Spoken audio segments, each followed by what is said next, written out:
Welcome to Notebook, a program of interest to the St. Lucie County community that features information about St. Lucie County schools. Guests include school district and community leaders with focus on children in our community.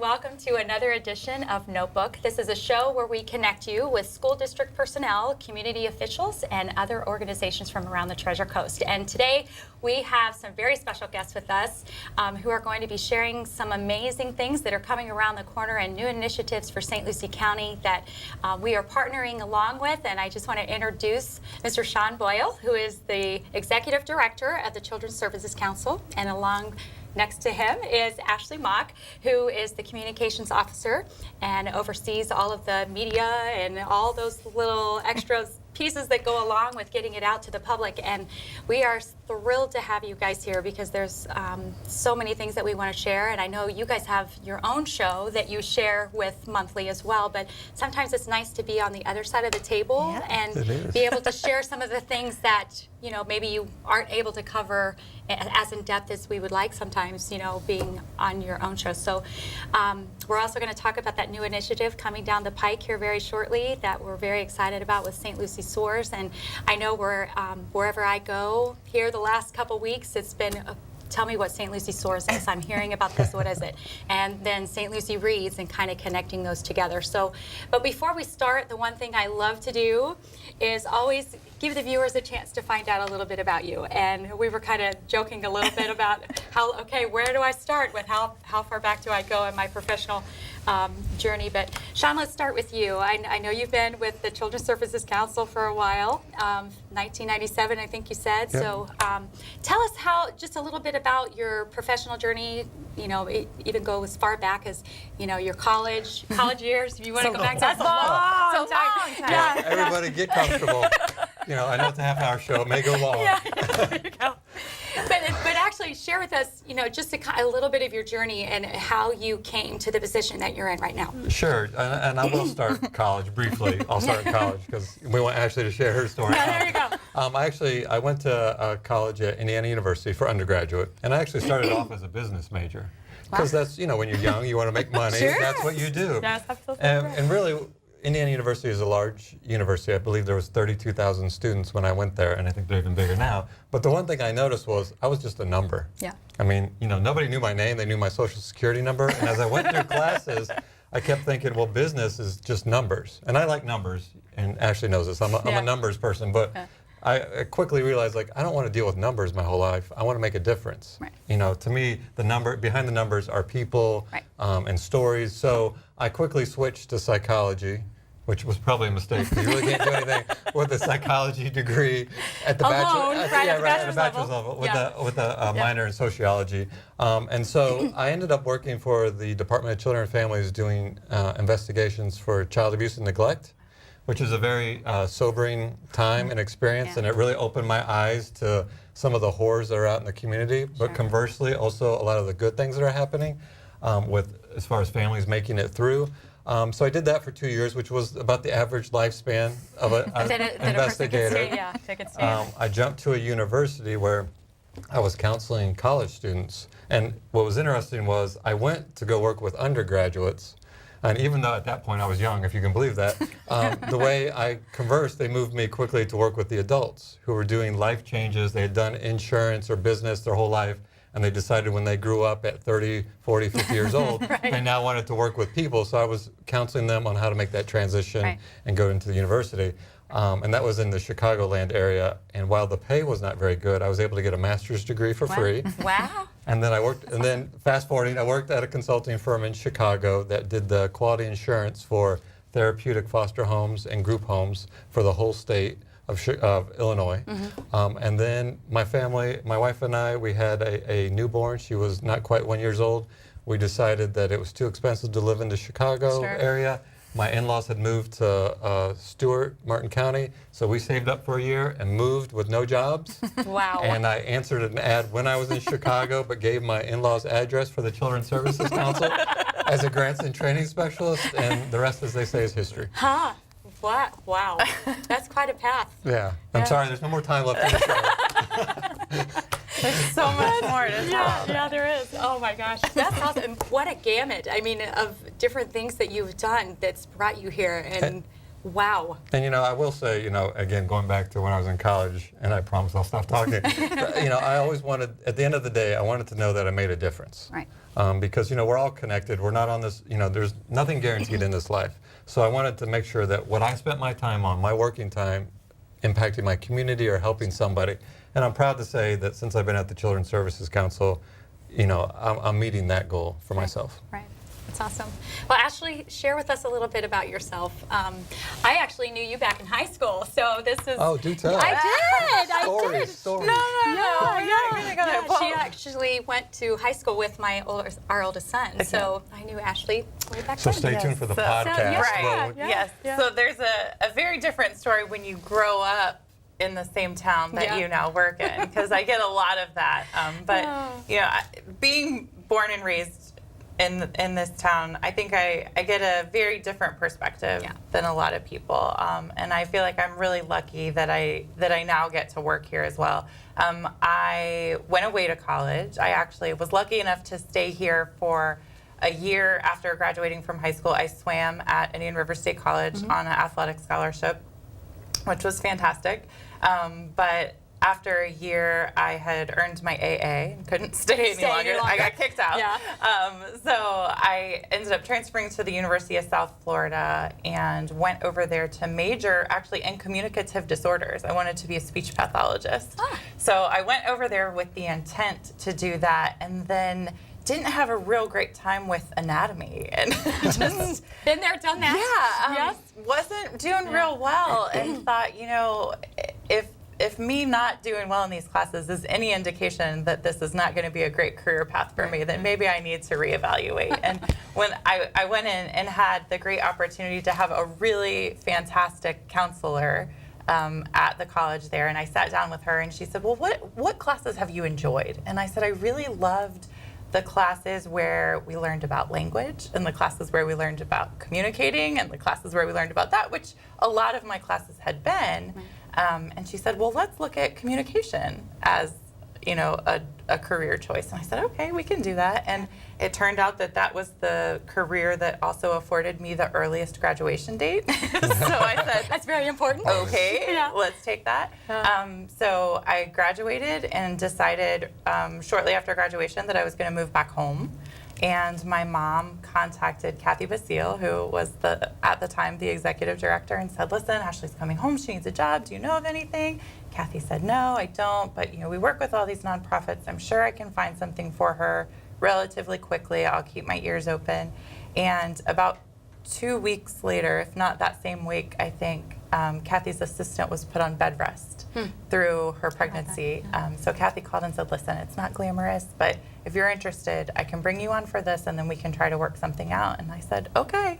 So I came in, and I think I got a really awesome opportunity because I got to learn from the very starting point. And I learned from the ground up. Yeah. And I got to learn every kind of position in the office, and it really gave me an interesting perspective. And then when our office manager came back from her maternity leave, Kathy and Sean kind of created this awesome position for me. Awesome. And we've just kind of molded it as the organization has changed, so has my position, and it's been really fantastic. And you guys have made an awesome team, because I've had a chance to be on your radio show, and that's been fun. And then you've got your own TV show here as well, and they're just the dynamic duo. So we have a good time. Yeah, you do. And that's the best part of it, is when you can tell that you really enjoy what you do and feel very passionate about what you do. And it comes across in everything that you guys do and touch and be a part that you're a part of. So,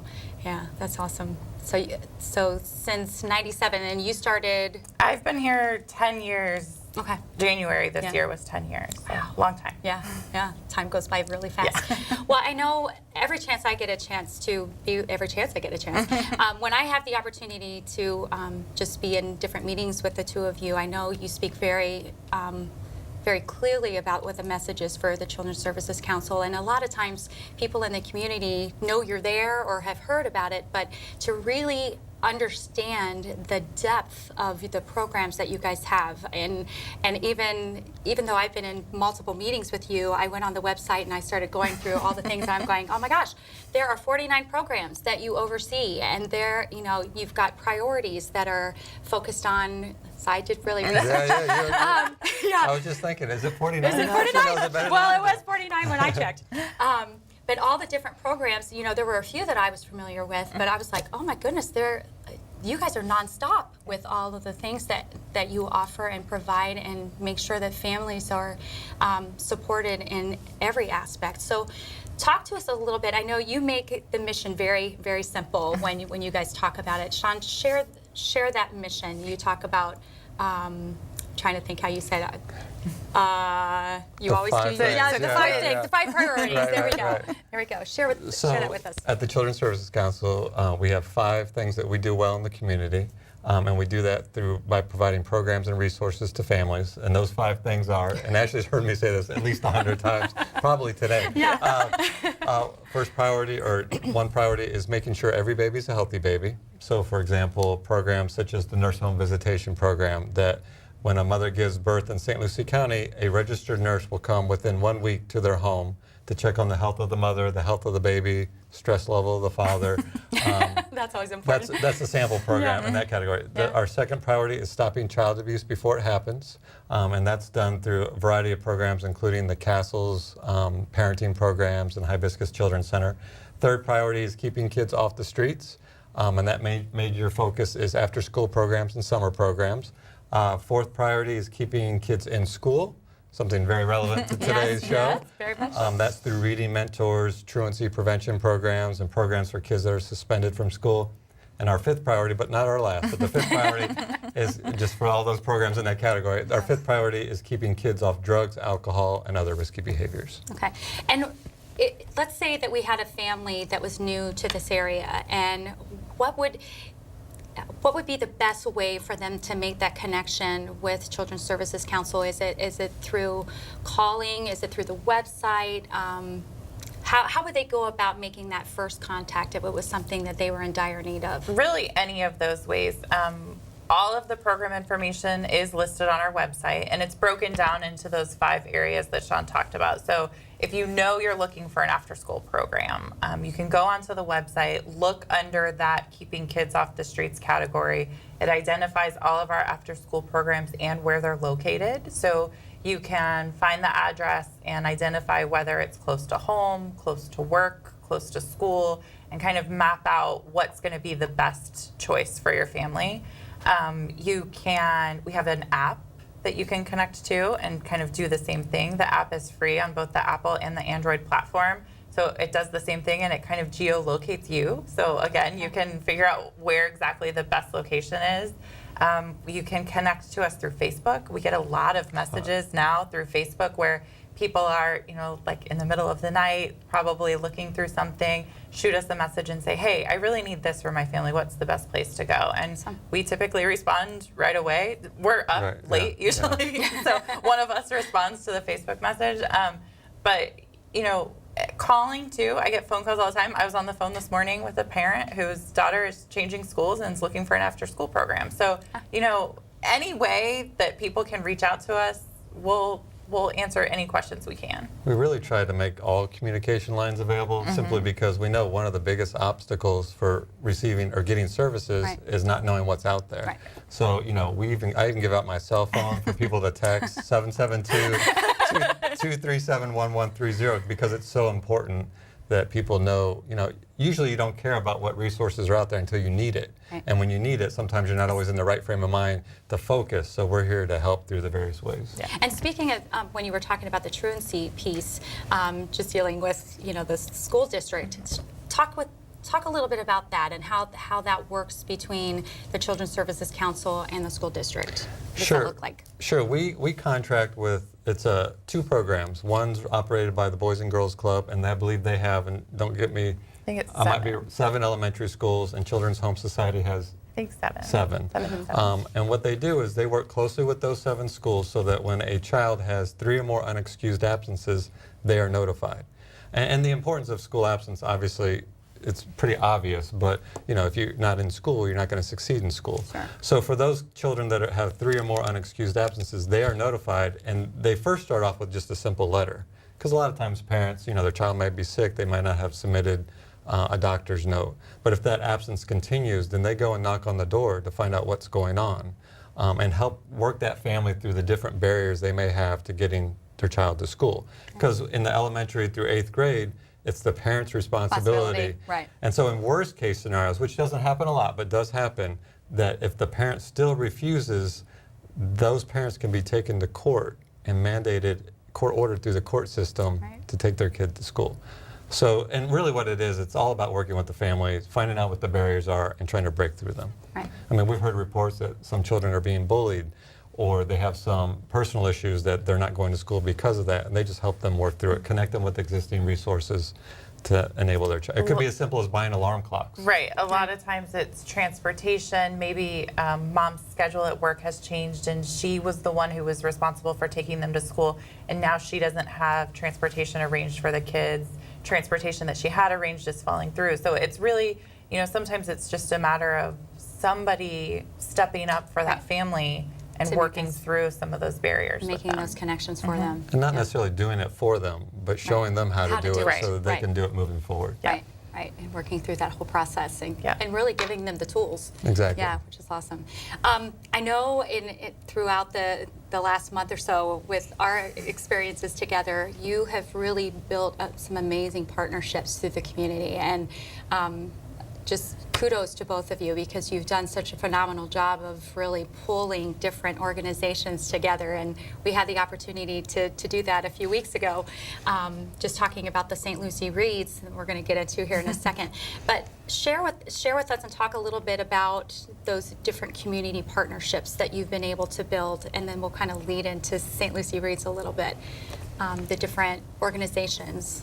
Sure. Well, we currently, for those 5 priorities, we fund, as you mentioned, 49 programs. Right. And I think actually, as of 2 weeks ago, it might be up to 50 now, which represents, we'll do that math later.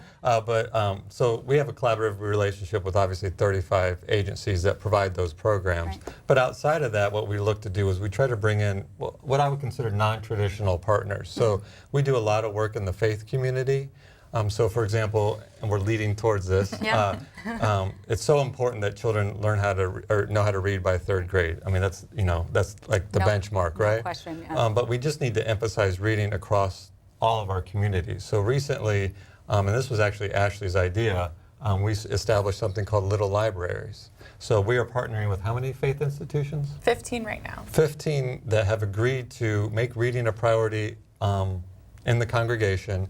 We've equipped them with libraries, and what they do is they encourage reading amongst not only the children, but also the families during the Sunday service. Yeah. Which that was so cool to see the first one, because we got a chance to see the pictures, of the one that's at the church, and just making those resources available, and that yes, they do have exposure to that at school, but to take it outside to the community, to have those kids really see the value of, the importance of it, and really, sometimes the churches can make that connection even maybe a little easier than what the schools can at times. What are some other groups that are really kind of working closely with you? I know we had that meeting a couple weeks ago, and there were multiple groups that are really wanting to tag on to this initiative. So tell us a little bit about that.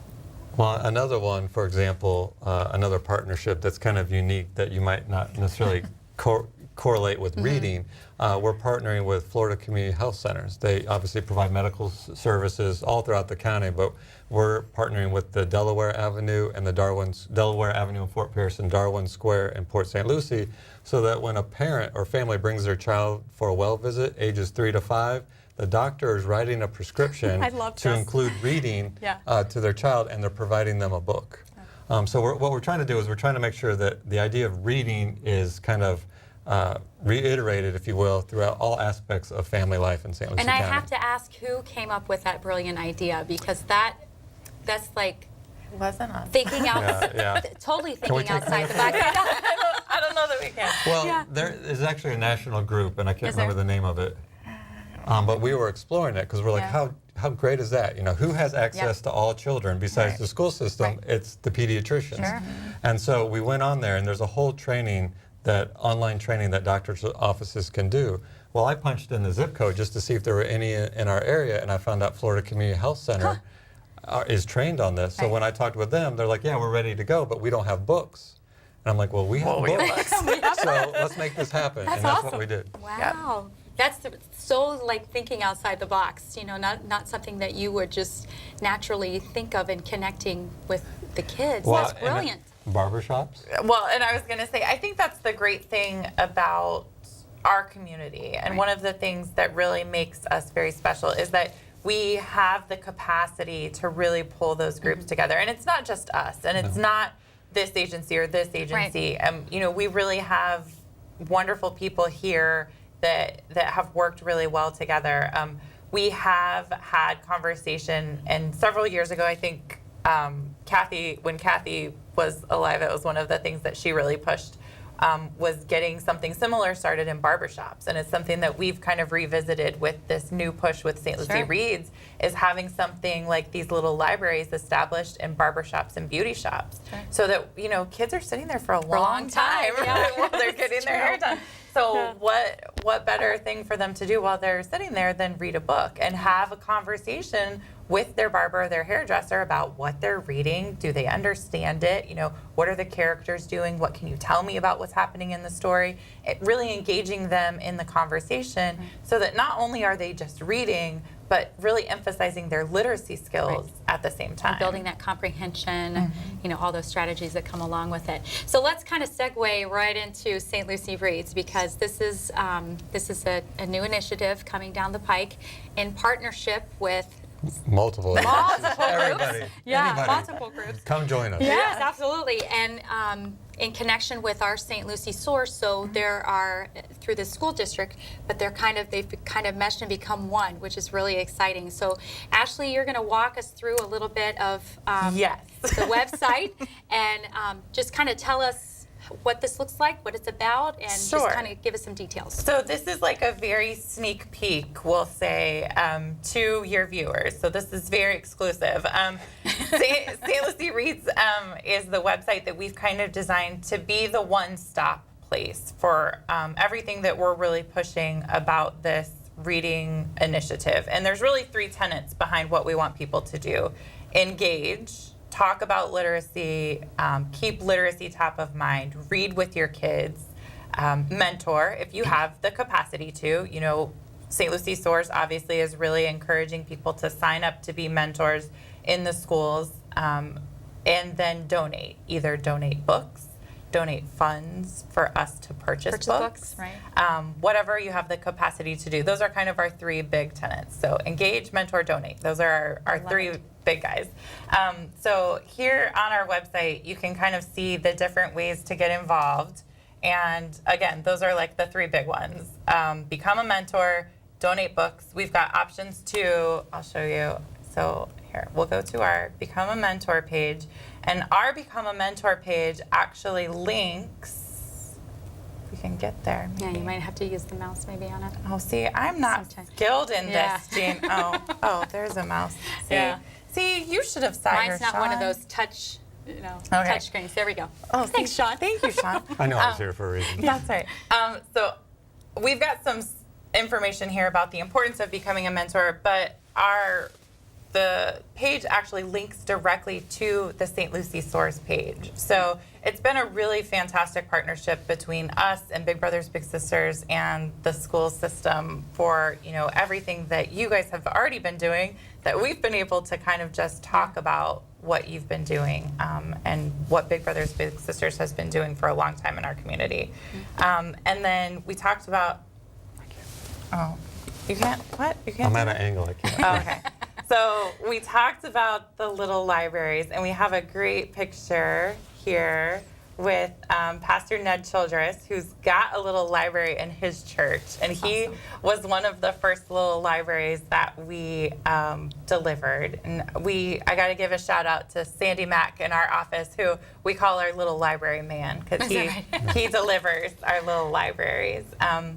But we've got some other options here. If you want to donate books, you can send us a message directly and just say, I'd like to donate. It shoots an email to me, and it'll get right to that. And then one of the other cool things that we've done on here is set up a list of tips for parents. So if you've got a preschooler and you're looking for tips to help engage your preschooler in reading, Reading Rockets is a great website that's got a lot of tips, and it'll link you right to tips for how to engage them in reading, what kinds of things you can do together, and we've got tips for all ages from toddlers all the way to 3rd grade. Awesome. And we know that foundation, like Sean was talking about, is so critical, you know, from that pre-K level up to 3rd grade. That 3rd grade literacy is where everybody really focuses because that's an assessment, an assessed grade, but it's really that foundation that we set so much earlier that really is what's going to make the difference. And that, you know, what you guys are really providing is just amazing. So, Sean, you were going to say something. Well, I was just going to say, you know, St. Lucie Reads is one, it's a vehicle for everybody that's working on this issue to come together and learn what everybody's doing, and maybe there's commonalities where people can work together. So if anybody out there is working on reading, contact us. But St. Lucie Reads is a campaign to make awareness. You know, the website's just the website unless we encourage people to go there. So I would just put out there, you know, everybody can have a role to increasing reading, because reading, you know, obviously it impacts the child. It obviously impacts the school system, but it has an economic impact on the community as well. So we want to engage the whole community so that if you have a child, you can obviously get tips on how to read. But if, let's say, your children are all grown up, or let's say you own a business, invite us to come and talk to your employees or your civic group to talk about, you know, maybe you can provide them an hour a week to become a mentor. Or at the bare minimum, you know, donate your gently used books or money to buy books. Because what we're finding is those families that live in poverty, there's the national average, there's 1 book per 300 children, school appropriate or age appropriate books, versus those that are in middle or high class where there's 12 books per child. And we know that simply just having reading material available in the home helps increase literacy. So we're kind of hitting it at multiple fronts, but the whole idea, because you're going to see more about this, you're going to see a billboard and radio ads, is just to engage the community. This is important, not just for the children and the family, but for our whole community. Exactly. And, you know, when they always talk about it takes a village, it truly does. And this particular initiative is no exception to that, that, you know, the more people that you have a part of that, what a difference it's going to make for everyone. So I know we've got about a minute left. It goes by so fast. But we do want to encourage people to, now when is the St. Lucie Reads going to go live? It's up? Yep. Okay. I know the big kickoff for the St. Lucie Soars portion of it is October the 5th. That's coming up very soon. Really excited about that initiative, and to really encourage our people in the community to become those mentors. If they're interested in that, going to the St. Lucie Public Schools website, or they could actually go to the St. Lucie Reads. So you've got 2 options, ladies and gentlemen, to be a part of that. Again, we would just want to remind viewers about the donating part, whether it's financial or those gently used books. I know I'm sitting here going, gosh, you know what? I have so many books from my own kids, and you know, that I've used with my grandkids as well. And I'm going, yeah, we've got some of those, so we'll be getting with you on that. But thank you both for being here with us today. Thank you for all you do, and you know, it's everything you do and everything you touch just says so much about how you care about people and care about kids and families here. And just thanks for all you do. Thank you. So we just want to thank you for joining us today. Thank you for being a part of this show. We look forward to seeing you back next time, and we just want to encourage you to keep reading, keep our kids reading, and see them just soar through their education and their learning. Thanks for being with us. We'll see you next time.